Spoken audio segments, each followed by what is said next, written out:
Hello everyone, welcome once again to my YouTube channel Learning Pharmacy with Dr. Radhika Bhaskar. Please do subscribe my channel and don't forget to press the bell icon.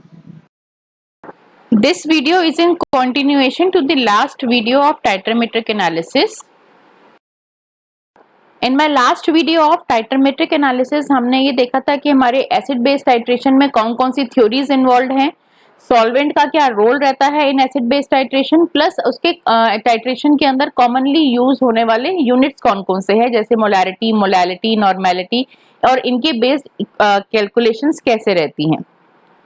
अब इसी topic को further continue करते हुए we'll start with the ionization of acids and base.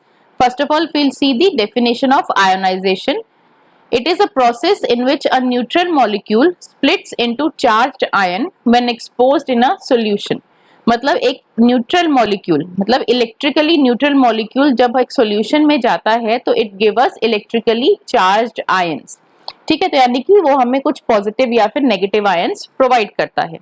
Now when we talk about the ionization of acid, जब हम acid के ionisation की बात करते हैं तो हमें हाइड्रोजन आयंस मिलते हैं, वहीं जब हम बेसिस की आयोनाइजेशन की बात करते हैं तो हमें हाइड्रोक्सी आयंस मिलते हैं। In case of strong acid and base, generally जो स्ट्रॉन्ग एसिड बेस होते हैं वो कंप्लीटली आयोनाइज होते हैं, जैसे कि एग्जांपल है आपका हाइड्रोक्लोरिक एसिड या फिर सोडियम हाइड्रोक्साइड। अब हाइड्रोक्लोरिक एसिड HCl जो है वो आपका स्ट्रॉन्ग एसिड है, तो स्ट्रॉन्ग एसिड आपका कंप्लीटली आयोनाइज होगा और ये हमें क्या देगा, H+ and Cl-। Whereas NaOH जो है वो आपका स्ट्रॉन्ग बेस है, तो बेसिस हमें देते हैं हाइड्रोक्सी आयन, तो NaOH will give us Na+ and OH-। अब वहीं अगर हम बात करते हैं वीक एसिड एंड बेसिस की, तो वीक एसिड बेसिस जो होते हैं they do not get completely ionize, ये फुली आयोनाइज नहीं होते हैं सॉल्यूशन में, they generally form an equilibrium. इसके एग्जांपल हैं acetic acid, ammonium hydroxide, then carbonic acid, ammonia, etcetera. After ionization definition, let's see how to calculate the ionization constant for acids and base. देखिए, इसमें सबसे पहले हम बात करते हैं हमारे वीक एसिड्स की। वीक एसिड्स की जब हम बात करते हैं तो वीक एसिड हमारा किस तरह से आयोनाइज होगा, let's take an example. Consider Ha as a weak acid. जब ये वीक एसिड Ha आपका डिस्ट्रीब्यूट होगा, आपका स्प्लिट होगा आयंस में, तो क्या होगा, H+ एंड A- आयंस। ठीक है, अब क्योंकि ये वीक एसिड है तो हमने लास्ट स्लाइड में पढ़ा है कि वीक एसिड कंप्लीटली आयोनाइज नहीं होता है। जब ये कंप्लीटली आयोनाइज ना होने का मतलब क्या है, जब Ha आपका ब्रेक डाउन हुआ, स्प्लिट हुआ H+ A- में, तो यहाँ से भी कुछ जो आयंस हैं आपके वो वापस रिवर्स रिएक्शन में जाके एसिड फॉर्म कर सकते हैं। ठीक है, तभी ये डबल एरोज है कि ये रिएक्शन फॉरवर्ड भी जा सकता है और बैकवर्ड भी जा सकता है, बट एक स्टेज ऐसी आएगी जब ये रिएक्शन आपका इक्विलिब्रियम अटेन कर लेगा। इक्विलिब्रियम मतलब अब जो है ना रिएक्शन बैकवर्ड जा रहा है ना फॉरवर्ड जा रहा है, रिएक्शन एक स्टेबल स्टेट में आ गया है, मतलब जितना उसने आयोनाइज होना था उतना हो चुका है, फर्दर इसके आगे आयोनाइजेशन नहीं होगा हमारे Ha एसिड का। ठीक, अगर हम Ha का आयोनाइजेशन कांस्टेंट लिखें तो कैसे लिखेंगे, Kc is the ionization constant. Kc will be equal to the concentration of the product, that is concentration of H+ into concentration of A- divided by the concentration of the reactant. ठीक है, अब क्योंकि हम बात कर रहे हैं यहाँ पे एसिड्स की, वीक एसिड्स की, तो हम Kc को Ka भी बोल सकते हैं, तो Ka will be equal to the concentration of the product divided by the concentration of the reactant. Next let's take an example of CH3COOH। Acetic acid आपका वीक एसिड है, जब हम वीक एसिड को आयोनाइज करेंगे तो it will give us H+ ions plus CH3COO-। अगर हम इसका आयोनाइजेशन कांस्टेंट लिखेंगे in equation, it will give us the concentration of the product, that is H+ and concentration of the CH3COO- divided by the concentration of the reactant. अब ये है आपका किस तरीके से आपका जो वीक एसिड है वो आयोनाइज होता है। अब हमने यहाँ बात करी है इक्विलिब्रियम की। वीक एसिड जनरली जो है वो इक्विलिब्रियम की स्टेट अटेन करता है, बट इक्विलिब्रियम में भी कुछ कंडीशंस हैं। पहली, इक्विलिब्रियम जो है वो आपके इनिशियल कंसंट्रेशन पे डिपेंड नहीं करती है। एसिड का जो इनिशियल कंसंट्रेशन है, मतलब जब हमने CH3COOH का आयोनाइजेशन स्टार्ट किया इनिशियली, तो हमें नहीं पता उसमें से कितने आयन्स जाके स्प्लिट हुए हैं H+ और CH3OO- के अंदर। ठीक है, तो हमें इसकी एक्चुअल कंसंट्रेशन कब मिलेगी? जब ये रिएक्शन इक्विलिब्रियम की स्टेज अटेन कर लेगा। इनिशियल में तो इसकी कंसंट्रेशन ज्यादा रहेगी और प्रोडक्ट्स की रिएक्शन कंसंट्रेशन कम रहेगी, बट इक्विलिब्रियम के टाइम पे दोनों की कंसंट्रेशन जो है वो स्टेबलाइज रहेगी, वो इक्वल रहेगी। ठीक है, तो यानी कि जो आपका इक्विलिब्रियम है वो इनिशियल कंसंट्रेशन ऑफ एसिड पे डिपेंड नहीं करता है, वो किस पे डिपेंड करता है? इक्विलिब्रियम की कंसंट्रेशन पे। सेकेंडली, इक्विलिब्रियम जो है वो आपके टेम्परेचर डिपेंडेंट प्रॉपर्टी है, यानी कि जैसे जैसे टेम्परेचर चेंज होगा वैसे वैसे आपकी इक्विलिब्रियम कांस्टेंट की वैल्यू भी चेंज होगी। जनरली हम जब बुक्स में इसके न्यूमेरिकल स्टडी करेंगे तो उस केस में हमारे पास जो एक पर्टिकुलर वैल्यू आती है वो हमारे रूम टेम्परेचर की बात करते हैं, यानी कि 298 केल्विन और 25 डिग्री सेल्सियस। बट अगर तो ये वैल्यू हमें मेंशन नहीं है तो हम मान के चलेंगे कि हमारा जो न्यूमेरिकल है वो रूम टेम्परेचर पे ही बात कर रहा है, बट अगर कुछ चेंज है तो वो हमें वहां पे टेम्परेचर मेंशन किया जाएगा। जब हम आयोनाइजेशन कांस्टेंट के बारे में बात करते हैं तो हम हमेशा वीक एसिड और वीक बेस के बारे में ही बात कर रहे हैं। स्ट्रॉन्ग एसिड या स्ट्रॉन्ग बेस का आयोनाइजेशन कांस्टेंट कैलकुलेट करना इज वेरी डिफिकल्ट। अब ऐसा क्यों? वीक एसिड और वीक बेस का तो हमने कैलकुलेट किया लास्ट स्लाइड में, स्ट्रॉन्ग एसिड या स्ट्रॉन्ग बेस का क्यों नहीं? तो चलिए इस बात को हम आपको एक एग्जाम्पल के साथ प्रूव करते हैं। Let's take an example of a strong acid. यहाँ पे Ha को हम लेते हैं, Ha is a strong acid. ये जब आयोनाइज होगा तो स्ट्रॉन्ग एसिड हमारा आयोनाइज होता है कंप्लीटली, तो it will get completely ionize into H+ and A-। अब कंप्लीट आयोनाइजेशन का क्या मतलब हुआ? मान लीजिए इनिशियली Ha जब सोल्यूशन में गया तो इसके पास इसकी कंसंट्रेशन थी 1 मोल। अभी इस कंसंट्रेशन पे इसने आयोनाइजेशन स्टार्ट नहीं किया था, यानी कि इनिशियल सॉल्यूशन में से Ha की कंसंट्रेशन थी 1 मोल और H+ और A- की कंसंट्रेशन थी 0 मोल। आफ्टर कंप्लीट आयोनाइजेशन Ha की कंसंट्रेशन हो गई 0 मोल, वेयरएज H+ की कंसंट्रेशन हो गई 1 मोल और A- की कंसंट्रेशन हो गई 1 मोल। अब हम जब इसका आयोनाइजेशन कांस्टेंट की इक्वेशन लिखेंगे तो कैसे लिखेंगे? Ka will be equal to the concentration of the product divided by the concentration of the reactant। तो H+ की कंसंट्रेशन है 1 मोल, A- 1 mole, 1 into 1 will be equal to 1 divided by Ha is the concentration is 0 मोल, तो 1 divided by 0 is equal to the infinity or a very large value। ठीक है, तो यहाँ पे क्या साबित होता है कि स्ट्रॉन्ग एसिड या स्ट्रॉन्ग बेस के केस में आयोनाइजेशन कांस्टेंट को कैलकुलेट करना इज वेरी डिफिकल्ट।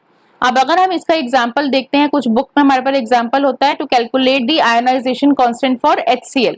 HCl हमारा जो है वो स्ट्रॉन्ग एसिड है, तो उस केस में HCl आपका कंप्लीटली आयोनाइज होगा into H+ and Cl-।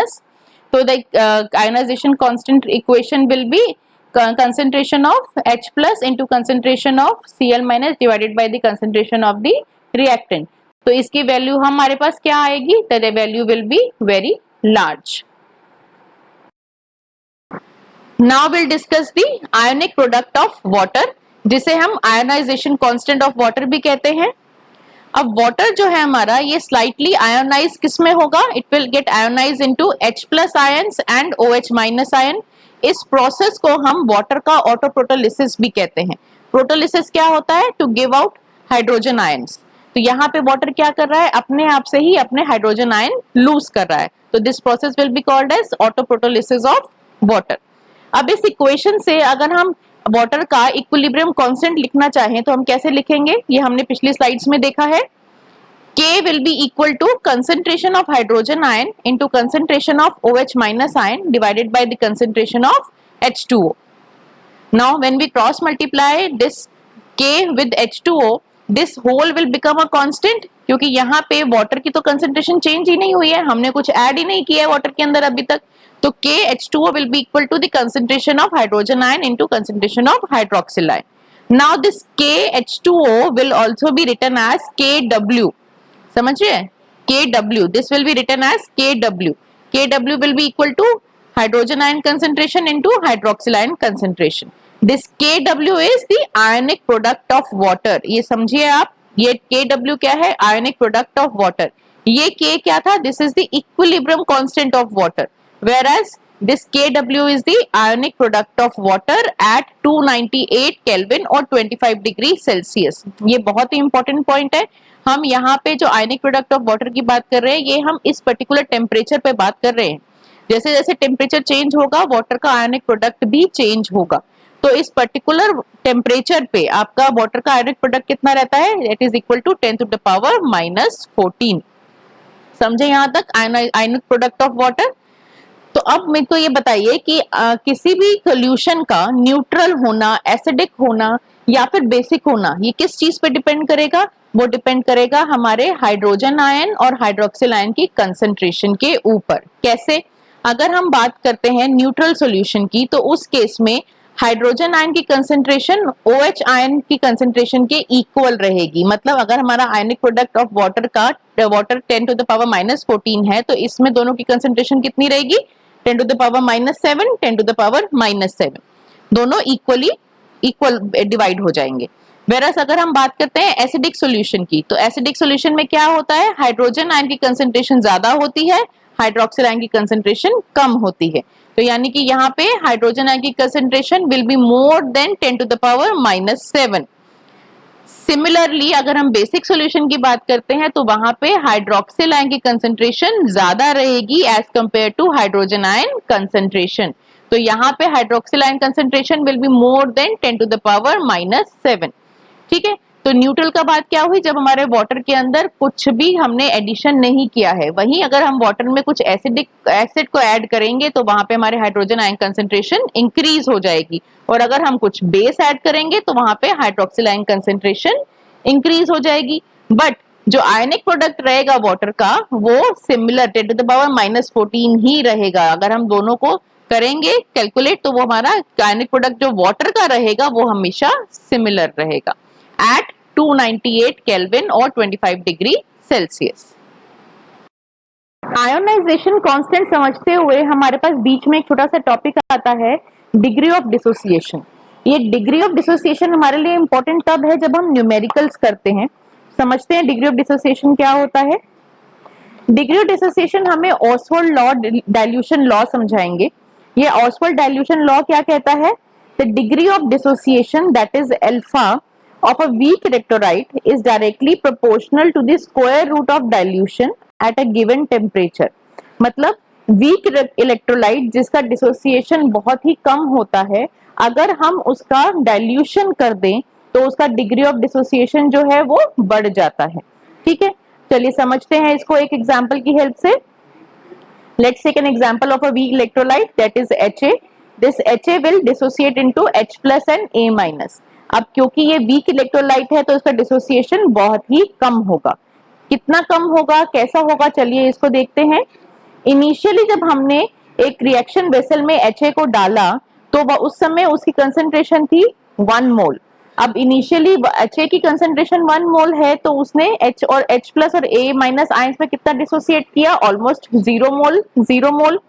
But जब हमने इक्विलिब्रियम अचीव किया, तो उस समय कंसंट्रेशन क्या हुई Ha की? 1 - अल्फा। अब ये 1 - alpha, alpha means degree of dissociation. Degree of dissociation हमें कहता है, degree of dissociation is the number of moles dissociated पर मोल्स ऑफ रिएक्टेंट। मतलब एक रिएक्टेंट के एक मोल्स में से कितने मोल्स डिसोसिएट हुए हैं। रिएक्टेंट के कितने मोल्स है हमारे पास? 1 मोल।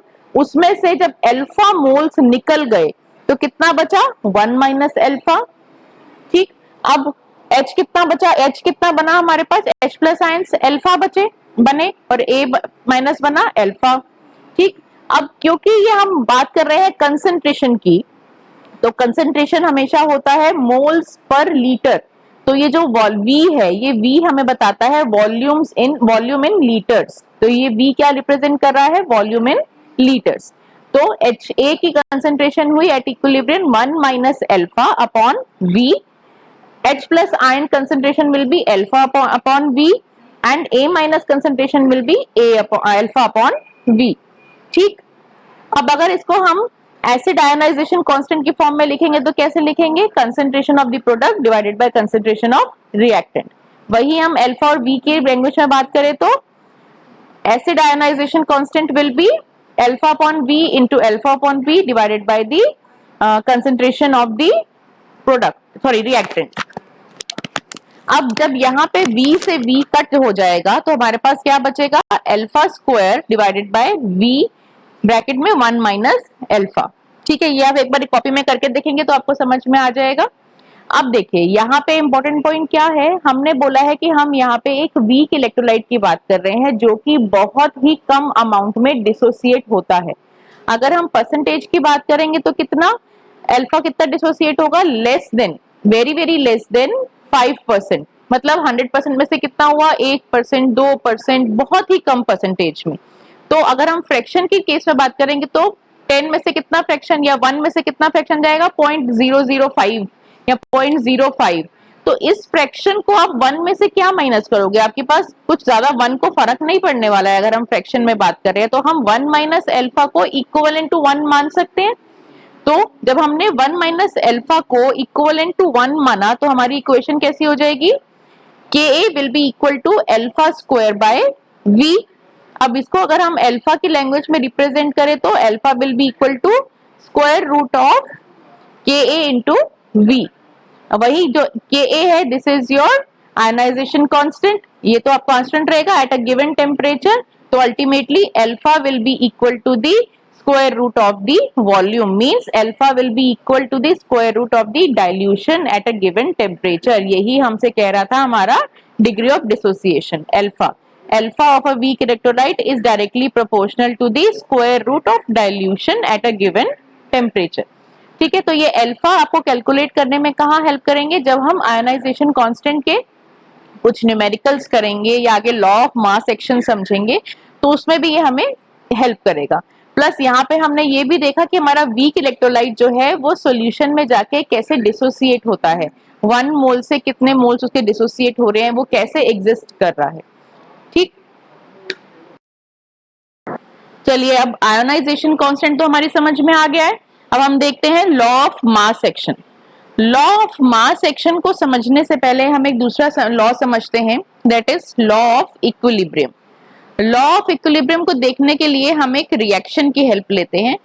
A plus B is giving us C plus D.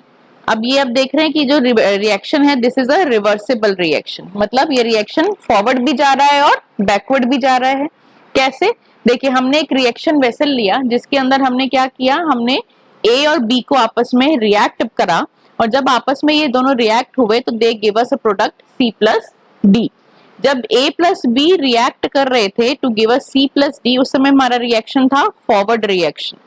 ठीक है, उसके बाद इनिशियली जब हमने A और B को रिएक्ट कराया तो A और B की कंसंट्रेशन ज्यादा थी और C और D तो थे ही नहीं क्योंकि इनिशियली A और B ही रिएक्ट कर रहे थे. After certain period of time C और D भी हमारे रिएक्शन वेसल में अच्छी कंसंट्रेशन में बन गए. जब C और D की कंसंट्रेशन थोड़ी ज्यादा हुई तो उन्होंने बोला क्या हम लोग भी आपस में रिएक्ट करके A और B नहीं बना सकते, तो उन्होंने स्टार्ट किया बैकवर्ड रिएक्शन, मतलब C प्लस डी से वापस से A प्लस बी बनने लगे. ठीक है, तो अब ये रिएक्शन ऐसे ही चलने लगा. A प्लस बी C और D बना रहे थे, C और D A प्लस बी बना रहे थे, फॉरवर्ड रिएक्शन बैकवर्ड रिएक्शन. ये रिएक्शन इसी तरीके से चलने लगा. एक टाइम ऐसा आया जब इन दोनों रिएक्शन मतलब बैकवर्ड रिएक्शन और फॉरवर्ड रिएक्शन होने की स्पीड बराबर हो गई, मतलब दोनों किस स्पीड से एक दूसरी तरफ मूव कर रहे हैं, रिएक्शन किस स्पीड से मूव कर रहा है वो दोनों की स्पीड बराबर हो गई. अब इस स्पीड को जो है हम लोग लॉ ऑफ मास एक्शन से समझते हैं. रेट ऑफ फॉरवर्ड रिएक्शन मतलब स्पीड ऑफ फॉरवर्ड रिएक्शन क्या है, that is equal to the A into B. अब ये ब्रैकेट का यहाँ पे क्या मतलब है, this bracket means active mass at equilibrium. मतलब जब हमारा ये इक्विलिब्रियम अटेन हुआ रिएक्टेंट और प्रोडक्ट के बीच में, फॉरवर्ड रिएक्शन और बैकवर्ड रिएक्शन के बीच में जब हमारा इक्विलिब्रियम अटेन हुआ उस समय हमारे A और B की कितना मास इन्वॉल्व था. एक्टिव मास क्या होता है, वो मास जो आपके रिएक्शन में पार्टिसिपेट कर रहा है, that is called as active mass. ठीक है, तो अगर हम इसको रेट कांस्टेंट की फॉर्म में लिखेंगे तो कैसे बोलेंगे, KF is the rate constant of forward reaction will be equal to A into B. वही हम बात करते हैं rate of backward reaction will be equal to C into D, Kb rate of backward reaction will be equal to Kb. Kb is the rate constant of backward reaction. B means backward reaction into active mass of C into active mass of D. अब equilibrium पे rate of forward reaction will be equal to the rate of backward reaction, तभी हम कहेंगे equilibrium आया है। तो उसे अगर हम कांस्टेंट्स की फॉर्म में लिखें तो Kf will be equal, Kf AB will be equal to Kb C into D. Kf by Kb will be equal to active mass of product divided by active mass of reactant. This Kf by Kb can be written as Ke. This Ke means equilibrium constant at a given temperature, यानी कि equilibrium at a given temperature, इस particular temperature पे equilibrium क्या है, will be equal to the concentration और the active mass of the product divided by active mass of reactant. आया समझ में? Rate of mass, law of mass action. Law of mass action जो है वो हमें एक्चुअली डिफाइन करता है कि फॉरवर्ड और बैकवर्ड रिएक्शन की स्पीड क्या है, उनका रेट क्या है, प्लस उस इक्विलिब्रियम पे कितना एक्टिव मास इन्वॉल्व है हमारे रिएक्शन के बीच में। ठीक, after law of mass action, now let's understand the new concept, that is the concept of common ion effect. Common ion effect की definition हमसे क्या कहती है? It is the suppression in the dissociation of the weak electrolyte in the presence of a strong electrolyte, both having a common ions. मतलब क्या हुआ इसका? weak electrolyte जो कि already पार्शियली डिसोसिएट होता है, इनकम्प्लीटली डिसोसिएट होता है, डिसोसिएशन मतलब ब्रेक डाउन इनटू आयंस, वो उसको अगर हम स्ट्रॉन्ग इलेक्ट्रोलाइट की प्रेजेंस में रखते हैं तो उससे क्या होगा, उसका डिसोसिएशन जो है वो फर्दर सप्रेस हो जाएगा, फर्दर कम हो जाएगा, if both the weak and strong electrolyte are having certain common ions. अब इस डेफिनेशन को हम एक एग्जांपल से समझते हैं। Let's take an example of a reaction between HCN and KCN. देखिए HCN जो है वो यहाँ पे बहुत ही वीक एसिड है और जो KCN है वो एक स्ट्रॉन्ग इलेक्ट्रोलाइट है। सबसे पहले देखते हैं हम HCN कैसे रिएक्ट करेगा। HCN when react it will give us H plus and CN minus। अब HCN जो है क्योंकि आपका वीक इलेक्ट्रोलाइट है तो ये पार्शियली डिसोसिएट होगा, पार्शियली डिसोसिएट होने से वजह से क्या होगा, कुछ टाइम के बाद इस रिएक्शन में एक इक्विलिब्रियम अटेन हो जाएगा। जितना भी HCN ने ब्रेक होना है H प्लस और CN माइनस के अंदर ब्रेक होने के लिए वो हो जाएगा, उसके बाद ये रिएक्शन एक इक्विलिब्रियम में आ जाएगा। अब ये जो HCN है वो मस्त अपना इक्विलिब्रियम में बैठा हुआ है, इतने में सॉल्यूशन में आता है KCN। अब KCN क्योंकि आपका स्ट्रॉन्ग इलेक्ट्रोलाइट है तो it will get completely dissociated into K plus and CN minus. अब जैसे ही आपका KCN डिसोसिएट हुआ K प्लस और CN माइनस में, तो रिएक्शन वेसल के अंदर CN माइनस की कंसंट्रेशन बढ़ गई। जैसे ही आपकी CN माइनस की कंसंट्रेशन बढ़ी तो आपका जो ये HCN मस्त इक्विलिब्रियम में बैठा हुआ था उसका इक्विलिब्रियम डिस्टर्ब हो गया। इक्विलिब्रियम डिस्टर्ब होते ही क्या हुआ, इस रिएक्शन ने अपने इक्विलिब्रियम को शिफ्ट करना स्टार्ट किया। कैसे? जितना भी CN माइनस हाँ हमारे पास रिएक्शन में एक्स्ट्रा CN माइनस था उसको इसने रिएक्ट कराया H प्लस के साथ और फॉरवर्ड इक्विलिब्रियम को फॉरवर्ड बैकवर्ड की तरफ शिफ्ट किया टू फॉर्म HCN। अब क्योंकि हमारे पास CN तो बहुत एक्सेस कंसंट्रेशन में है, क्योंकि KCN ने कंप्लीटली डिसोसिएट होके हमारे पास CN जो है वो अबंडेंट क्वांटिटी में हमें दिए हैं, तो उसकी वजह से CN बहुत ज्यादा क्वांटिटी में होने की वजह से H प्लस के साथ रिएक्ट करते गए और बैकवर्ड रिएक्शन के साथ साथ वो HCN बनाते गए, प्लस H पर HCN की कंसंट्रेशन तो हमारे पास लिमिटेड है, जिसकी वजह से कितना HCN बन जाएगा। अब जब HCN कम बनेगा तो उसकी वजह से क्या होगा, उसका जो डिसोसिएशन है वो भी सप्रेस हो जाएगा, वो भी कम हो जाएगा। ठीक है, अब ये जो मैंने आपको पूरा बताया है, इक्विलिब्रियम का शिफ्ट होना, इक्विलिब्रियम का डिस्टर्ब होना, ये सब बातें हमें बताता है ली चैटलियर प्रिंसिपल। ली चैटलियर प्रिंसिपल क्या कहते हैं? If a dynamic equilibrium is disturbed by changing the conditions, the position of equilibrium shifts to counteract the change to re-establish an equilibrium। मतलब जो हमारा डायनेमिक इक्विलिब्रियम ऑलरेडी बना हुआ था, यहाँ पे हमें ऑलरेडी अचीव्ड था, उसको एक्स्ट्रा CN माइनस आयंस ने आके जब डिस्टर्ब किया तो वो इक्विलिब्रियम जो था उसने अपने आप को शिफ्ट कराया वापस से इक्विलिब्रियम अचीव करने के लिए। मतलब अगर यहाँ पे कुछ चेंजेस आएंगे तो इक्विलिब्रियम फिर भी डिस्टर्ब होगा और अपने आप को फॉरवर्ड की तरफ शिफ्ट करेगा, और अगर कुछ इस तरफ चेंजेस आते हैं राइट साइड में तो इक्विलिब्रियम फिर से अपने आप को शिफ्ट करेगा टुवर्ड्स द बैकवर्ड साइड, ताकि इक्विलिब्रियम उसके अंदर बना रहे। ठीक है, इसको हम समझते हैं एक और एग्जांपल के साथ। Let's take an example of ammonium hydroxide and ammonium chloride. देखिए अमोनियम हाइड्रोक्साइड क्या है, ये आपका बहुत ही वीक बेस है, और आपका अमोनियम क्लोराइड क्या है, it is a strong electrolyte. तो इनिशियली NH4OH ने अपने आप को, क्योंकि वीक इलेक्ट्रोलाइट है, वीक बेस है, तो अपने आप को पार्शियली डिसोसिएट किया इनटू NH4+ एंड OH-। अब जितना भी NH4OH ने अपने आप को डिसोसिएट करना था उतना करके इसने एक इक्विलिब्रियम अटेन कर लिया। अब जैसे ही उस वेसल के अंदर अमोनियम क्लोराइड ऐड किया गया तो उससे क्या हुआ, NH4+ Cl- उसके अंदर कंप्लीटली डिसोसिएट हुए। NH4Cl जो क्या है आपका स्ट्रॉन्ग इलेक्ट्रोलाइट है, इसने कंप्लीटली डिसोसिएट होके रिएक्शन वेसल के अंदर NH4+ और Cl- आयंस दे दिए। अब जो रिएक्शन, अब यहाँ पे क्या हुआ, आपका NH4+ की जो कंसेंट्रेशन थी वो बढ़ने लगी। अब जो आपका रिएक्शन इक्विलिब्रियम में बैठा था वो चेंजेस, कंडीशन के चेंजेस आने की वजह से डिस्टर्ब्ड हो गया। डिस्टर्ब होने की वजह से क्या किया उसने, फिर से अपने इक्विलिब्रियम को शिफ्ट करने की कोशिश की। कैसे, जितना भी एक्स्ट्रा NH4+ हमारे पास रिएक्शन वेसल में आया उसने उसको रिएक्ट कराया OH- के साथ, और रिएक्शन इक्विलिब्रियम को शिफ्ट किया टुवर्ड्स दी बैकवर्ड साइड, ताकि फिर से इक्विलिब्रियम अटेन हो सके। पर OH- की कंसेंट्रेशन लिमिटेड होने की वजह से NH4OH ज्यादा नहीं बन पाया, जितना भी था उतना तो वो डिसोसिएट होता गया, but after certain period of time इसका जो डिसोसिएशन था वो सप्रेस हो गया, क्योंकि OH- की कंसेंट्रेशन कम थी। ठीक है, तो इसे कहते हैं common ion effect. Common ion effect में क्या देखा हमने कि जितना भी वीक इलेक्ट्रोलाइट है उनका जो डिसोसिएशन है, उनका ब्रेकडाउन जो है वो कम हो जाता है in the presence of strong electrolyte.